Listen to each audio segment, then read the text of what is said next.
महाभारत, भारत का गौरवशाली इतिहास। अध्याय 17। कौरव महारथियों का युद्ध के लिए आगे बढ़ना तथा उनके व्यूह, वाहन और ध्वज आदि का वर्णन।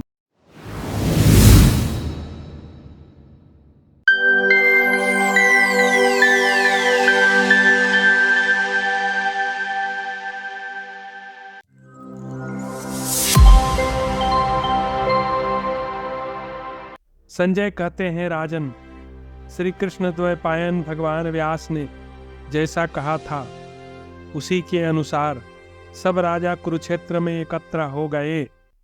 उस दिन चंद्रमा मघा नक्षत्र पर था। आकाश में 7 महाग्रह अग्नि के समान उद्दीप्त दिखाई दे रहे थे। उदय काल में सूर्य 2 भागों में बटा हुआ सा दिखाई देने लगा। साथ ही वह अपनी प्रचंड ज्वालाओं से अधिकाधिक ज्वाज्वल्यमान होकर उदित हुआ। संपूर्ण दिशाओं में दाह सा हो रहा था और मांस तथा रक्त का आहार करने वाले गीदड़ और कौवे मनुष्यों तथा पशुओं की लाशों की लालसा रखकर अमंगल सूचक शब्द कर रहे थे। कुरुकुल के वृद्ध पितामह भीष्म तथा भरद्वाज नंदन द्रोणाचार्य, ये दोनों शत्रुदमन महारथी प्रतिदिन सवेरे उठकर मन को संयम में रखते हुए यही आशीर्वाद देते थे कि पांडवों की जय हो, परंतु वे जैसी प्रतिज्ञा कर चुके थे उसके अनुसार आपके लिए ही पांडवों के साथ युद्ध करते थे। उस दिन संपूर्ण धर्मों के विशेषज्ञ आपके ताऊ देवव्रत भीष्म जी सब राजाओं को बुलाकर उनसे इस प्रकार बोले। भीष्म जी बोले, क्षत्रियों, यह युद्ध तुम्हारे लिए स्वर्ग का खुला हुआ विशाल द्वार है। तुम लोग इसके द्वारा इंद्र अथवा ब्रह्मा जी का सालोक्य प्राप्त करो। यह तुम्हारे पूर्वजों द्वारा स्वीकार किया हुआ सनातन मार्ग है। तुम सब लोग शांतचित्त होकर युद्ध में शौर्य का परिचय देते हुए अपने आप को सुयश और सम्मान का भागी बनाओ। नभाग, ययाति, मानधाता, नहुस और नृग ऐसे ही कर्मों द्वारा सिद्धि को प्राप्त होकर उत्कृष्ट लोक में गए हैं। घर में रोगी होकर पड़े पड़े प्राण त्याग करना क्षत्रिय के लिए धर्म माना गया है। वह युद्ध में लोहे के अस्त्र शस्त्रों द्वारा आहत होकर जो मृत्यु को अंगीकार करता है वही उसका सनातन धर्म है। भरतश्रेष्ठ, भीष्म के ऐसा कहने पर वे सभी भूपाल श्रेष्ठ रथों द्वारा अपनी सेनाओं की शोभा बढ़ाते हुए युद्ध के लिए प्रस्थित हुए। भरतभूषण, उस युद्ध में भीष्म ने मंत्रियों और बंधुओं सहित कर्ण के अस्त्र शस्त्र रखवा दिए थे। इसलिए आपके पुत्र और अन्य नरेश बिना कर्ण के ही अपने सिंहनाद से 10 दिशाओं को प्रतिध्वनित करते हुए युद्ध के लिए निकले। श्वेत छत्रों, पताकाओं, ध्वजों, हाथियों, घोड़ों, रथों और पैदल सैनिकों से उन समस्त सेनाओं की बड़ी शोभा हो रही थी। मेरी पणों, दुंदुभि आदि वाद्यों की ध्वनियों तथा रथ के पहियों के घर शब्द से वहाँ की सारी भूमि व्याप्त हो रही थी। सोने के अंगद, केयूर नामक बाहुभूषण तथा धनुष धारण की महारथी वीर अग्नियुक्त पर्वतों के समान शोभित हो रहे थे। कौरव सेना के प्रधान सेनापति भीष्म भी ताड़ और 5 तारों के चिन्ह से युक्त विशाल ध्वजा पताका से सुशोभित रथ पर जा बैठे। उस समय वे निर्मल तेजोमय सूर्योदय के समान प्रकाशित हो रहे थे। भरतश्रेष्ठ महाराज, आपकी सेना के समस्त महाधनुर्धर भूपाल सेनापति भीष्म की आज्ञा के अनुसार चलते थे। गोवा संदेश के स्वामी महाराज सैव्य अपने अधीन राजाओं के साथ पताका से सुशोभित राजोचित गजराज पर आरूढ़ हो युद्ध के लिए चले। कमल के समान कांतिमान अश्वत्थामा सिंह की पूंछ के चिन्ह से युक्त ध्वजा पताका वाले रथ पर आरूढ़ हो समस्त सेनाओं के आगे रहकर चलने लगे। श्रुतायुध, चित्रसेन, पुरुमित्र, विविंशति, शल्य, भूरिश्रवा, महारथी विकर्ण, ये 7 महाधनुर्धर वीर रथों पर आरूढ़ हो सुंदर कवच धारण किए द्रोणपुत्र अश्वत्थामा को अपने आगे रखकर भीष्म के आगे आगे चल रहे थे। उन सब के जाम्बुनद स्वर्ण के बने हुए अत्यंत ऊंचे ध्वज उनके श्रेष्ठ रथों की शोभा बढ़ाते हुए अत्यंत प्रकाशित हो रहे थे। आचार्य प्रवर द्रोण की पताका पर कमंडलु विभूषित स्वर्णमयी वेदी और धनुष के चिन्ह बने हुए थे। कई लाख सैनिकों की सेना को अपने साथ लेकर चलने वाले दुर्योधन का मणिमय महान ध्वज नाग चिन्ह से विभूषित था। पौरव कलिंगराज सुतायुध, काम्बोजराज सुदक्षिण, हेम धनवा तथा सुमित्रा, ये 5 प्रधान रथी दुर्योधन के आगे चलते थे। वृषभ चिन्हित ध्वजा पताका से युक्ता बहुमूल्य रथ पर बैठे हुए कृपाचार्य मगध की श्रेष्ठ सेना को अपने साथ लिए चल रहे थे। अंगराज था मनस्वी कृपाचार्य से सुरक्षित पूर्वदेशीय क्षत्रियों की वह विशाल वाहिनी शरद ऋतु के बादलों के समान शोभा पाती थी। महायशस्वी राजा जयद्रथ वराह के चिन्ह से युक्त रक्तमय ध्वजा पताका के साथ रथ पर आरूढ़ हो सेना के अग्रभाग में खड़े हुए शोभा पा रहे थे। उनके अधीन 1 लाख रथ, 8,000 हाथी और 60,000 घुड़सवार थे। सिंधुराज के द्वारा सुरक्षित अनंत रथ, हाथी और घोड़ों से भरी हुई वह विशाल सेना अद्भुत शोभा पा रही थी। कलिंग देश के राजा श्रुतायुध अपने मित्र केतुमान के साथ 60,000 रथ और 10,000 हाथियों को साथ लिए युद्ध के लिए चला। यंत्र तोमर ऊनी था, पताकाओं से सुशोभित उसके विशाल गजराज पर्वतों के समान प्रतीत होते थे। कलिंगराज के रथ की ध्वजा पर अग्नि का चिन्ह बना था।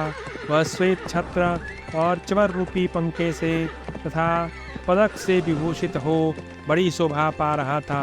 राजन केतुमान भी विचित्र एवं विशाल अंकुश से युक्ता गजराज पर आरूढ़ हो समरभूमि में खड़ा हुआ मेघों की घटा के ऊपर प्रकाशित होने वाले सूर्यदेव के समान जान पड़ता था। उसी प्रकार श्रेष्ठ गजराज पर आरूढ़ हो राजा भगदत्त भी वज्रधारी इंद्र के समान अपने तेज से उदीप्त हो युद्ध के लिए आगे बढ़ गए थे। अवंती देश के राजकुमार विंद और अनुविंद भी भगदत्त के समान ही तेजस्वी थे। वे दोनों भाई हाथी की पीठ पर बैठकर केतुमान के पीछे पीछे चल रहे थे। राजन रथों के समूह से युक्ता उस सेना का भयंकर बिहू सर्वोत्मुखी था। वह हंसता हुआ आक्रमण सा कर रहा था। हाथी उस बिहू के अंग थे, राजाओं का समुदाय ही उसका मस्तक था और घोड़े उसके पंख जान पड़ते थे। द्रोणाचार्य, राजा शांतनुनंदन भीष्म, आचार्य पुत्र अश्वत्थामा बली और कृपाचार्य ने उस सैन्य समूह का निर्माण किया था। अगला अध्याय 18 कौरव सेना का कोलाहल तथा भीष्म के रक्षकों का वर्णन। संजय कहते हैं, महाराज तदनंतर 2 ही घड़ी में युद्ध की इच्छा रखने वाले योद्धाओं का भयंकर कोलाहल सुनाई देने लगा, जो हृदय को कपा देने वाला था। शंख और दुंदुभियों के घोष, गजराजों की गर्जना तथा रथों के पहियों की घरघराहट से सारी पृथ्वी विदीर्ण सी हो रही थी।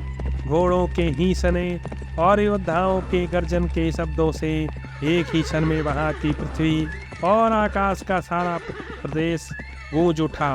दुर्धर्ष नरेश, आपके पुत्रों और पांडवों की सेनाएं एक दूसरे के निकट आने पर कांप उठी। उस रण क्षेत्र में स्वर्णभूषित रथ और हाथी बिजलियों से युक्त मेघों के समान शोभित दिखाई देते थे। धरेश्वर, आपकी सेना के नाना प्रकार के ध्वज और सोने के अंगद पहने हुए सैनिक प्रज्वलित अग्नि के समान प्रकाशित हो रहे थे। भारत अपनी और शत्रु की सेना के चमकीले ध्वज इंद्र भवन में फहराने वाले देवेंद्र के ध्वजों के समान दिखाई देते थे। अग्नि और सूर्य के समान कांतिमान कांचनमय कवच धारण किए वीर सैनिक अग्नि और सूर्य के ही तुल्य प्रकाशित दिख रहे थे। राजन, कौरव पक्ष के श्रेष्ठ योद्धा विचित्र आयुध धनुष बाण धारण किए बड़ी शोभा पा रहे थे। उनके विचित्र आयुध ऊपर की ओर उठे थे। उन्होंने हाथों में दस्ताने पहन रखे थे और उनकी पताकाएं आकाश में फहरा रही थी। सेना के मुहाने पर खड़े हुए वृषभ के समान विशाल नेत्रों वाले वे महाधनुर्धर वीर बड़ी शोभा पा रहे थे। नरेश्वर, भीष्म जी के पृष्ठभाग की रक्षा आपके पुत्रा दुशासन, दुर्विसह, दुर्मुख, दुसह, विविंशति, चित्रसेन, महारथी विकर्ण, सत्यव्रत, पुरुमित्र, जयपुरी श्रवा, शल तथा इनके अनुयायी 20,000 रथी कर रहे थे। अभिशाह, सुरसेन, शिवी, वशाति, शाल्व, मत्स्य, अम्बष्ठ, त्रिगत, केकई, सौरवीर, कैतव तथा पूर्व पश्चिम एवं उत्तर प्रदेश के निवासी उन 12 जनपदों के समस्त सूरवीर अपना शरीर निछावर करने को उद्यत होकर विशाल रथ समुदाय के द्वारा भीष्म की रक्षा कर रहे थे। 10,000 वेगवान हाथियों की सेना साथ लेकर मगधराज उपयुक्त रथ सेना के पीछे पीछे चल रहे थे। उस विशाल वाहिनी में रथों के पहियों और हाथियों की पैरों की रक्षा करने वाले सैनिक 60 लाख थे। कुछ पैदल सैनिक जिनकी संख्या कई लाख थी, हाथ में धनुष ढाल और तलवार लिए आगे चल रहे थे। वे नखर, बगनक्खे और प्रास द्वारा भी युद्ध करने में कुशल थे। महाराज, आपके पुत्र की ये 11 अच्छौहनी सेनाएं यमुना में मिल गई गंगा के समान दिखाई देती थी। अगला अध्याय 19 व्यूह निर्माण के विषय में युधिष्ठिर और अर्जुन की बातचीत। अर्जुन द्वारा वज्र व्यूह की रचना, भीमसेन की अध्यक्षता में सेना का आगे बढ़ना। धृतराष्ट्र बोले, संजय, मेरी 11 अच्छौहनियों को व्यूह कार में खड़ी हुई देख पांडुनंदन युधिष्ठिर ने उसका सामना करने के लिए अपनी थोड़ी सी सेना के द्वारा इस प्रकार व्यूह रचना की, जो मनुष्य, देवता, गंधर्व और असुर सभी की व्यूह निर्माण विधि को जानते हैं। उन भीष्म जी के सामने कुंती कुमार ने इस तरह अपनी सेना का व्यूह बनाया। संजय ने कहा, राजन, आपकी सेनाओं को व्यूहकाल में खड़ी हुई देख धर्मात्मा पांडुपुत्रा धर्मराज युधिष्ठिर ने अर्जुन से कहा, तात, महर्षि बृहस्पति के वचन से ऐसा ज्ञात होता है, यदि शत्रुओं की सेना थोड़ी हो तो अपनी सेना को छोटे आकार में संगठित करके युद्ध करना चाहिए, और यदि अपने से अधिक सैनिकों के साथ युद्ध करना हो तो अपनी सेना को इच्छानुसार फैलाकर खड़ी करें। थोड़े से सैनिकों से बहुतों के साथ युद्ध करने के लिए सूचीमुख नामक व्यूह उपयोगी हो सकता है, और हमारी सेना शत्रुओं से बहुत कम है ही। पांडुनंदन, बृहस्पति के इस कथन पर विचार करके तुम भी अपनी सेना का व्यूह बनाओ।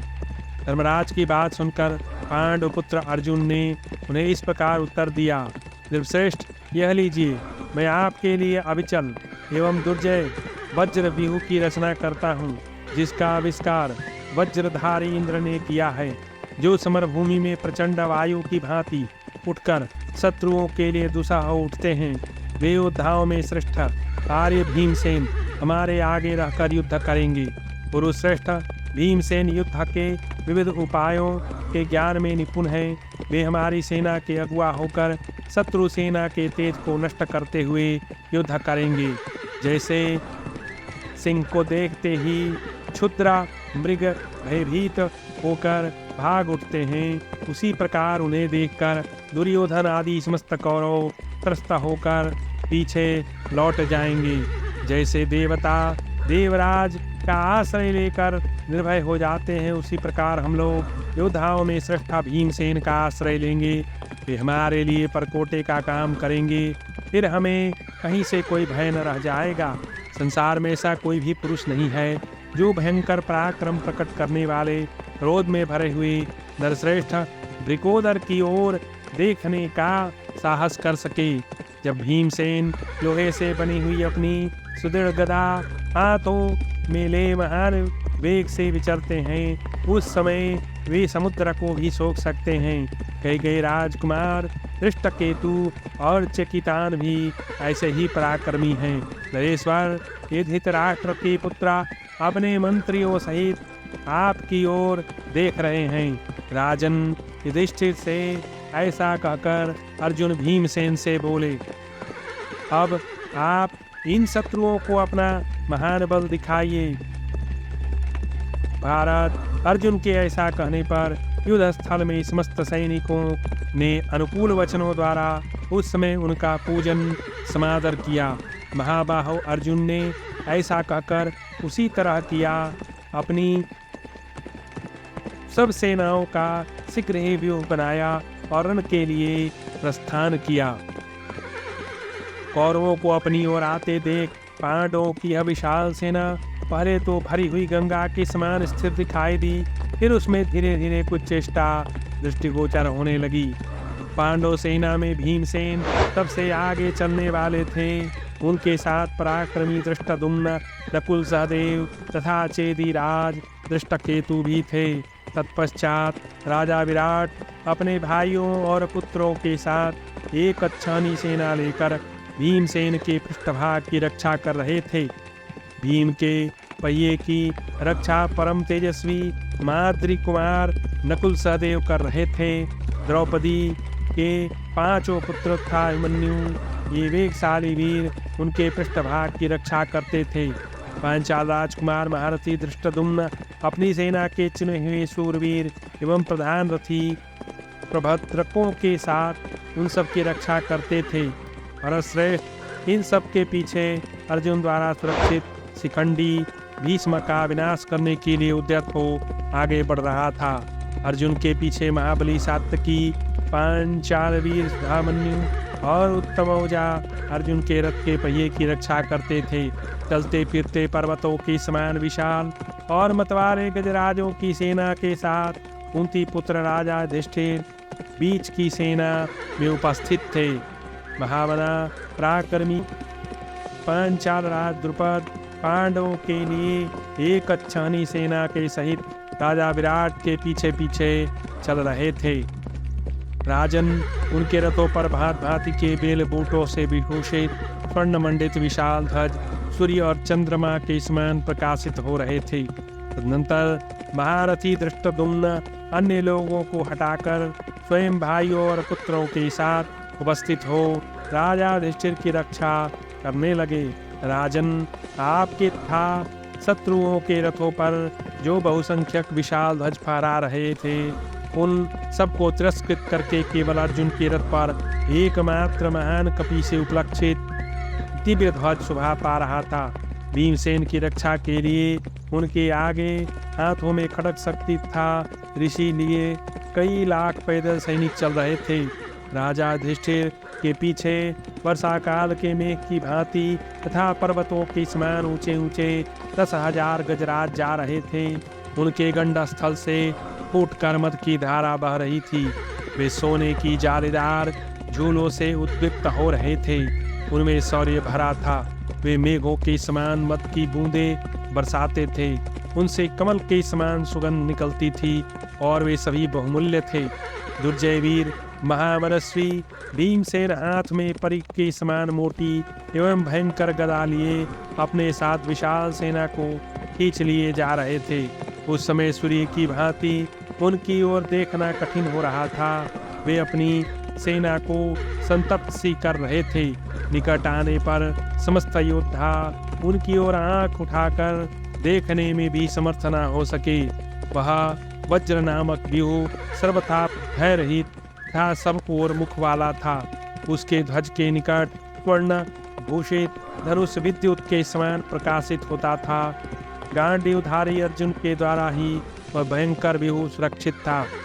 पांडव लोग जिस व्यूह की रचना करके आपकी सेना का सामना करने के लिए खड़े थे, वह उनके द्वारा सुरक्षित होने के कारण मनुष्य लोक में अजेय था।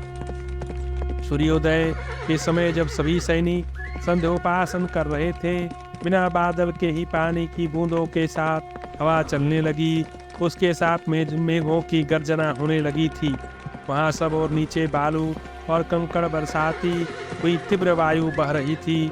उस समय इतनी धूल उड़ी कि जगत में घोर अंधकार छा गया।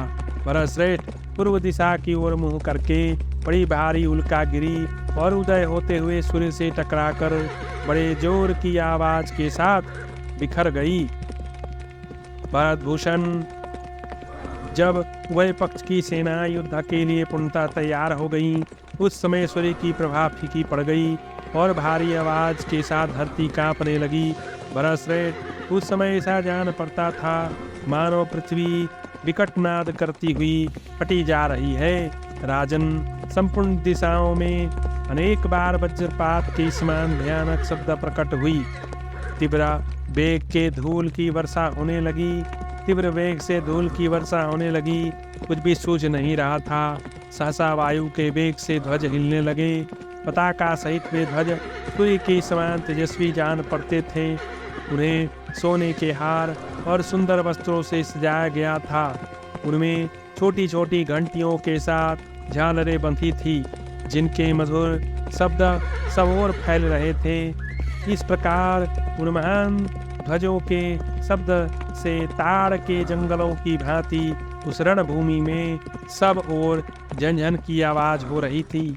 इस प्रकार युद्ध से आनंदित होने वाले पुरुष सिंह पांडव आपके पुत्र की वाहिनी के सामने व्यूह बनाकर खड़े थे और हमारे योद्धाओं की रक्त और मज्जा भी सुखाए देते थे।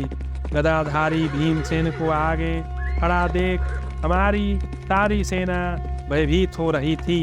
अगला अध्याय 20 दोनों सेनाओं की स्थिति तथा कौरव सेना का अभियान। धृतराष्ट्र ने पूछा, संजय, सूर्योदय के समय किस पक्ष के योद्धा युद्ध की इच्छा से अधिक हर्ष का अनुभव करते हुए जान पड़ते थे? भीष्म के नेतृत्व में निकट आए हुए मेरे सैनिक अथवा भीमसेन की अध्यक्षता में आने वाले पांडव सैनिक उस समय कौन कौन अधिक प्रसन्न थे? चंद्रमा, सूर्य, वायु कितने प्रतिकूल थे? इनकी सेना की ओर देखकर हिंसक जंतु भयंकर शब्द करते थे। इस पक्ष के नवयुवकों के मुख की कांति प्रसन्न थी। ये सब बातें मुझे ठीक ठीक बताओ। संजय बोले, नरेंद्र, दोनों ओर की सेनाएं समान रूप से आगे बढ़ रही थी। दोनों ओर के व्यूह में खड़े हुए सैनिक हर्ष से उल्लसित थे। दोनों ही सेनाएं वन श्रेणियों के समान आश्चर्य रूप प्रतीत होती थी और दोनों ही हाथी, रथ एवं घोड़ों से भरी हुई थी। भारत दोनों ओर की सेनाएं विशाल भयंकर दुस्साह थी। मानव विधाता ने दोनों सेनाओं को स्वर्ग की प्राप्ति के लिए ही रचा था। दोनों में ही सत्पुरुष भरे हुए थे। आपके पुत्रा कौरव का मुख पश्चिम दिशा की ओर था। कुंती के पुत्रा उनसे युद्ध करने के लिए पूर्वाभिमुख होकर खड़े थे। कौरव सेना दैत्यराज की सेना के समान जान पड़ती थी और पांडव वाहिनी देवराज इंद्र की सेना के समान जान पड़ती थी। पांडव सेना के पीछे की ओर से हवा चल रही थी और आपके पुत्रों की ओर देखकर हिंसक जंतु बोल रहे थे। आपके पुत्र की सेना में जो हाथी थे, वे पांडव पक्ष के गजराजों के मदों की तीव्र गंध नहीं सह पा रहे थे। दुर्योधन कमल के समान कांति वाले मदस्रावी गजराज पर बैठकर कौरव सेना के मध्य भाग में खड़ा था। उसके हाथी पर सोने का हौदा कसा था और पीठ पर सोने की जाली बिछी थी। उस समय बंदी और मागध जन उसकी स्तुति कर रहे थे। उसके मस्तक पर चंद्रमा के समान कांतिमान श्वेत छत्र तना था और कंठ में सोने की माला सुशोभित हो रही थी। गांधार देश के पर्वतीय योद्धाओं के साथ आकर दुर्योधन को सब ओर से घेर कर चल रहा था। हमारी संपूर्ण सेना के आगे बूढ़े पितामह थे भीष्म। उनके सिर पर श्वेत रंग की पगड़ी थी और श्वेत वर्ण का ही छत्र था। उनके धनुष और खड्ग भी श्वेत थे। वे श्वेत शैल के समान प्रकाशित होने वाले श्वेत घोड़ों और श्वेत ध्वज से सुशोभित हो रहे थे। उनकी सेना में आपके सभी पुत्रा बलिक सेना का एक अंश शल और अंबष्ठ सौवीर सिंधु था। पंचनद देश के सूरवीर क्षत्रिय विद्यमान थे।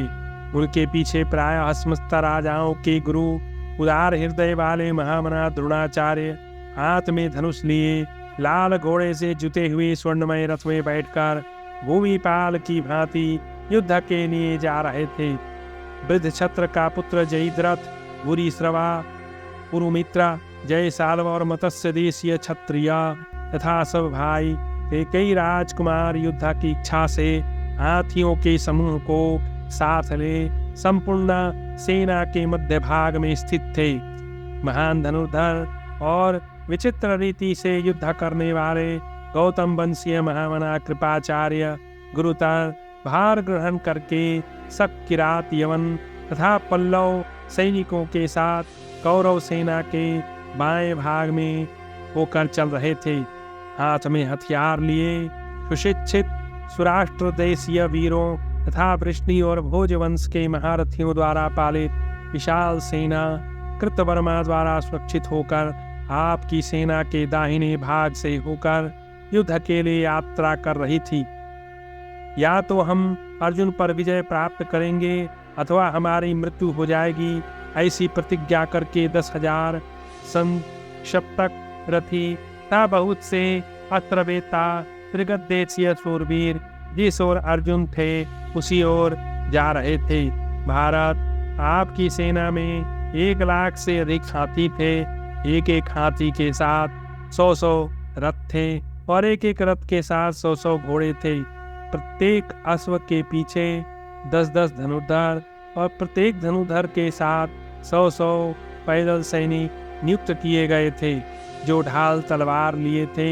भरतनंदन, इस प्रकार भीष्म जी ने आपकी सेनाओं का व्यूह रचा था। शांतनुनंदन सेनापति भीष्म प्रत्येक दिन मानुष, देव, गंधर्व और आसुर प्रणाली के अनुसार व्यूह रचना करके सेना के अग्रभाग में स्थित होते थे। भीष्म द्वारा रचित कौरव सेना का वह व्यूह महारथियों के समुदाय से संपन्न हो समुद्र के समान गर्जन करता था। युद्ध में उसका मुख पश्चिम की ओर था। नरेंद्र, आपकी सेना अनंता रूप वाली एवं भयंकर थी। पांडवों की वैसी नहीं थी, परंतु मैं तो उसी सेना को विशाल और दुर्जय मानता हूँ जिसके नेता स्वयं साक्षात भगवान श्री कृष्ण और अर्जुन हैं। अगला अध्याय 21। कौरव सेना को देखकर युधिष्ठिर का विषाद करना और श्री कृष्ण की कृपा से विजय होती है, यह कहकर अर्जुन का उन्हें आश्वासन देना। संजय कहते हैं, महाराज धृतराष्ट्र, युद्ध के लिए उद्यत हुई दुर्योधन की विशाल सेना को देखकर कुंती पुत्र राजा युधिष्ठिर के मन में विषाद छा गया। भीष्म ने जिस व्यूह की रचना की थी उसका भेदन करना असंभव था। उसे आक्षोभ्य सा देखकर पांडुनंदन युधिष्ठिर की अंग कांति फीकी पड़ गई। वे अर्जुन से इस प्रकार बोले, भैया अर्जुन, महाबाहो धनंजय, जिनके प्रधान योद्धा पितामह भीष्म हैं, उन धृतराष्ट्र पुत्रों के साथ हम समरभूमि में कैसे युद्ध कर सकते हैं? महातेजस्वी शत्रुसूदन भीष्म ने शास्त्रीय विधि के अनुसार यह अक्षोभ्य एवं अभेद्य व्यूह रचा है। शत्रुनाशन अर्जुन, हम लोग अपनी सेनाओं के साथ प्राण संकट की स्थिति में पहुंच गए हैं। इस महान व्यूह से हमारा उद्धार कैसे होगा? तब शत्रुओं का नाश करने वाले अर्जुन ने आपकी सेना को देखकर विषादग्रस्त से हुए कुंती पुत्र युधिष्ठिर को संबोधित करते हुए कहा। अर्जुन बोले, भ्राताश्री, अधिक बुद्धिमान, उत्तम गुणों से युक्त तथा बहुसंख्यक सूरवीरों को भी बहुत थोड़े योद्धा जिस प्रकार जीत लेते हैं उसे बताता हूँ, सुनिए। बड़े भैया, आप दोष दृष्टि से रहित हैं, अतः आपको यह युक्ति बताता हूँ। पांडुनंदन, उसे केवल देवर्षि नारद, भीष्म तथा द्रोणाचार्य जानते हैं। ऐसा कहते हैं, पूर्व काल में जब देवासुर संग्राम हो रहा था, उस समय इसी विषय को लेकर पितामह ब्रह्मा ने इंद्र आदि देवताओं से इस प्रकार कहा था। विजय की इच्छा रखने वाले सूरवीर अपने बल और पराक्रम से जैसी विजय पाते हैं, जैसी कि सत्य, सज्जनता, धर्म तथा उत्साह से प्राप्त कर लेते हैं। देवताओं, अधर्म, लोभ और मोह त्याग कर उद्यम का सहारा ले अहंकार शून्य हो युद्ध करो। जहाँ धर्म है उसी पक्ष की विजय होती है। यतो धर्मस्ततो जयः। राजन, इसी नियम के अनुसार आप भी यह निश्चित रूप से जान लें, युद्ध में हमारी विजय असंभावी है। जैसा कि नारद जी ने कहा है, जहाँ कृष्ण है वही विजय है। विजय तो श्री कृष्ण का एक गुण है, अतः वह उनके पीछे पीछे चलता है। जैसे विजय गुण है, उसी प्रकार विनय भी द्वितीय गुण है। भगवान गोविंद का तेज अनंत है। वे शत्रुओं के समुदाय में भी कभी व्यथित नहीं होते, क्योंकि वे सनातन पुरुष परमात्मा है। अतः जहाँ श्री कृष्ण है वही विजय है। यतः कृष्ण ततो जयः। ये श्री कृष्ण कहीं भी प्रतिहत या अवरुद्ध न होने वाले ईश्वर हैं। इनका बाण वो है, यही पूर्व काल में श्री हरि रूप से प्रकट हो वज्र गर्जन के समान गंभीर वाणी में देवताओं और असुरों से बोले थे, तुम लोगों में से किसकी विजय हो। उस समय जिन लोगों ने उनका आश्रय लेकर पूछा, कृष्ण हमारी जीत कैसे होगी, उन्हीं की जीत हुई। इस प्रकार श्री कृष्ण की कृपा से ही इंद्र आदि देवताओं ने त्रिलोकी का राज्य प्राप्त किया है। अतः भारत, मैं आपके लिए किसी प्रकार की व्यथा या चिंता होने का कारण नहीं देखता, क्योंकि देवेश्वर तथा विश्वम्भर भगवान श्री कृष्ण आपके लिए विजय की आशा करते हैं। अगला अध्याय 22। युधिष्ठिर की रण यात्रा, अर्जुन और भीमसेन की प्रशंसा तथा श्री कृष्ण का अर्जुन से कौरव सेना को मारने के लिए कहना। संजय कहते हैं, भरतश्रेष्ठ, तदनंतर राजा युधिष्ठिर ने भीष्म की सेना का सामना करने के लिए अपनी सेना की व्यूह रचना करते हुए उसे युद्ध के लिए प्रेरित किया। कुरुकुल के धुरंधर वीर पांडवों ने उत्तम योद्धा के द्वारा उत्कृष्ट स्वर्गलोक की इच्छा रखकर शास्त्रोक्त विधि से शत्रु के मुकाबले में भी अपनी सेना का व्यूह निर्माण किया। व्यूह के मध्य भाग में सब्यसाची अर्जुन द्वारा सुरक्षित शिखंडी की सेना थी और अग्रभाग में भीमसेन द्वारा पालित धृष्टद्युम्न विचरण कर रहे थे। राजन, उस व्यूह के दक्षिण भाग की रक्षा इंद्र के समान धनुर्धर सात्वत शिरोमणि श्रीमान सात्यकी कर रहे थे। राजा युधिष्ठिर हाथियों की सेना के बीच में खड़े एक सुंदर रथ पर आरूढ़ हुए, जो देवराज इंद्र के रथ की समानता कर रहा था। उस रथ में सब आवश्यक सामग्री रखी गई थी। भांत भांत की स्वर्ण था रत्नों से भूषित होने के कारण उस रथ की विचित्र शोभा हो रही थी। उसमें स्वर्णमय भांड तथा रस्सियां रखी हुई थी। उस समय किसी सेवक ने युधिष्ठिर के ऊपर हाथी के दांतों की बनी हुई सलाकाओं से युक्त श्वेत छत्र लगा रखा था, जिसकी बड़ी शोभा हो रही थी। कुछ महर्षि गणों ने नाना प्रकार की स्तुतियों द्वारा महाराज युधिष्ठिर की प्रशंसा करते हुए उनकी दक्षिणावर्त परिक्रमा की। शास्त्रों के विद्वान पुरोहित, ब्रह्मर्षि और सिद्धगण जप मंत्र तथा उत्तम औषधियों द्वारा सब ओर से युधिष्ठिर के कल्याण और शत्रुओं के संहार का शुभ आशीर्वाद देने लगे।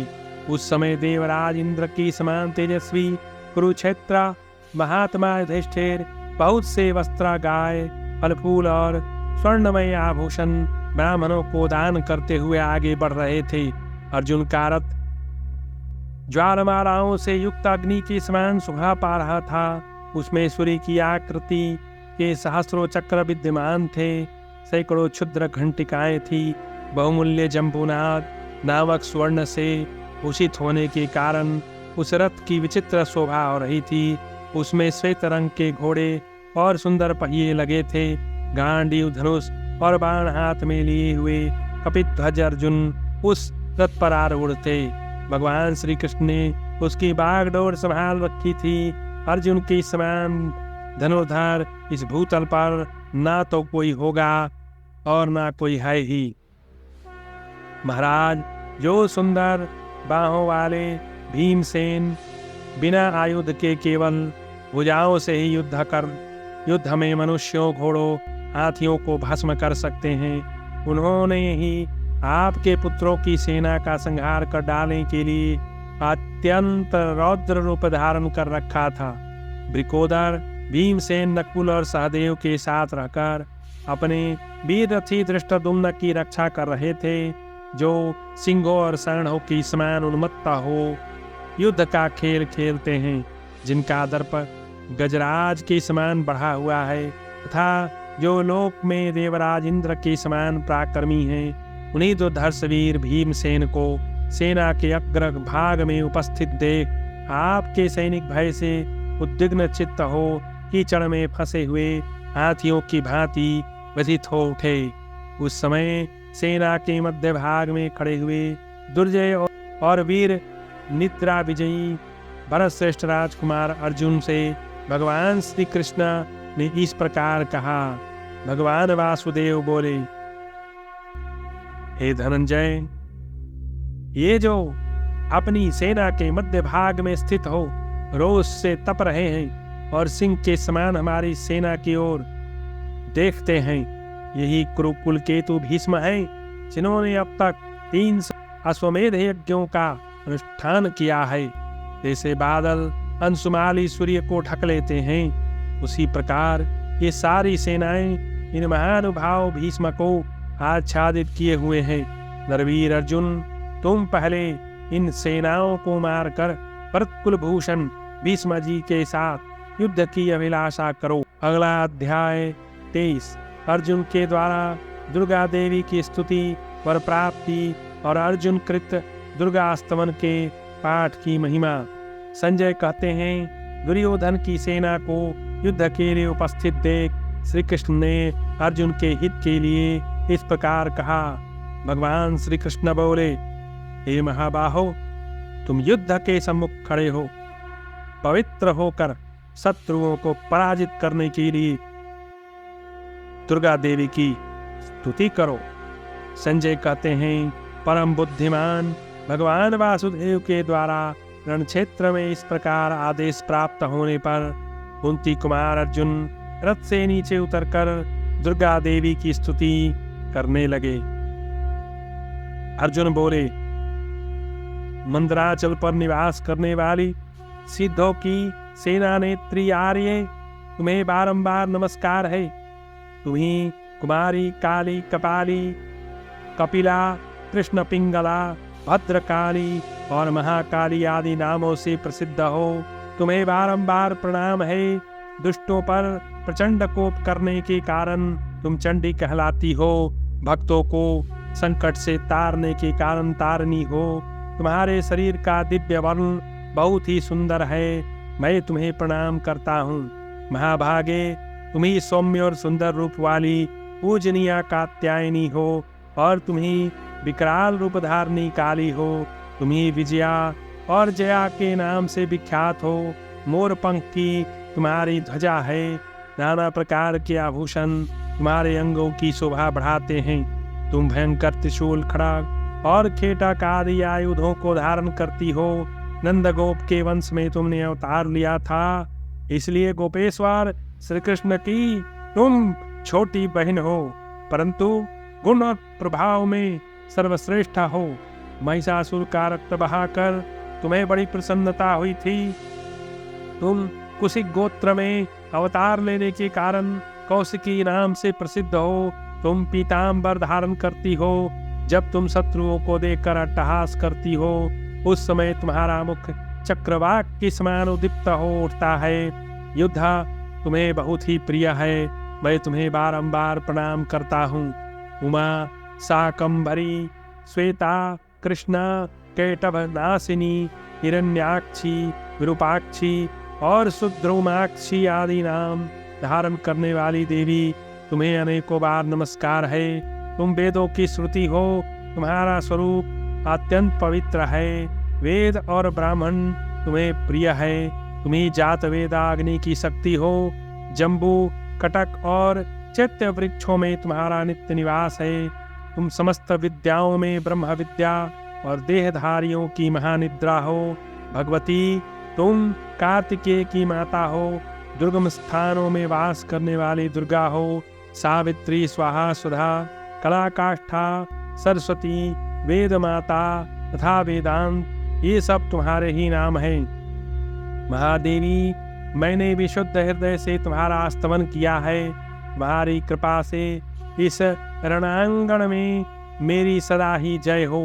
माँ, तुम घोर जंगल में, भयपूर्ण दुर्गम स्थान में, भक्तों के घरों में तथा पाताल में भी नित्य निवास करती हो। युद्ध में दानवों को हराती हो।